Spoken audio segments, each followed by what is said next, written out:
মুখ্যমন্ত্রী স্বাস্থ্য বীমা যোজনা আবেদন করার জন্য প্রথমেই অফিসিয়াল ওয়েবসাইটে যেতে হবে। অফিসিয়াল ওয়েবসাইটে যাওয়ার পর বেনিফিশিয়ারিতে ক্লিক করতে হবে। বেনিফিশিয়ারিতে ক্লিক করার পর ক্যাপচার কোড দিবে, সেই ক্যাপচার কোডটি ফিল আপ করতে হবে। করার পর মোবাইল নাম্বার দিতে হবে। মোবাইল নাম্বার দেওয়ার পর ওটিপি যাবে, তারপর সেটি ভেরিফাই করে লগ ইন করে নিতে হবে। তো লগ ইন করে নেওয়ার পর এরকম একটি উইন্ডো আসবে, সেখানে scheme PMJAY selection auto selection থাকবে। তারপর আপনাকে স্টেট সিলেকশন করে নিতে হবে। তো আমাদের স্টেট ওয়েস্ট বেঙ্গল, তো আমি ওয়েস্ট বেঙ্গল সিলেকশন করে নিচ্ছি। ওয়েস্ট বেঙ্গল সিলেকশন করে নেওয়ার পর একটু সময় লাগবে। তারপর আপনাকে এখানে সাব স্কিম যেটা আছে, এখানে আপনি দেখতে পারবেন যে কি কি স্কিমগুলো আছে। এখানে দেখুন মুখ্যমন্ত্রী স্বাস্থ্য বীমা যোজনা, এই স্কিমটি আছে। তারপর পিএমজেএওয়াই যেটি আছে সেটি হচ্ছে আয়ুষ্মান ভারত।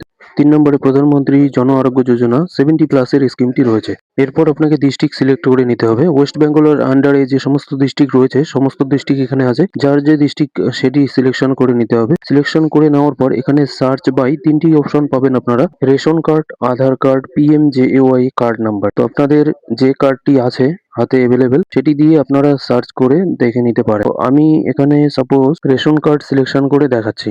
তো রেশন কার্ড সিলেকশন করার পর এখানে রেশন কার্ডের নাম্বারটি দিতে হবে। রেশন কার্ড নাম্বারটি দেওয়ার পর সেটিকে ভেরিফাই করতে হবে। ভেরিফাই করে নেওয়ার পর আয়ুষ্মান ভারতের মতোই কেওয়াইসি কমপ্লিট করে নিতে হবে। যারা আয়ুষ্মান ভারতের সুবিধা পাবেন না তাদের জন্য এই স্কিমটি।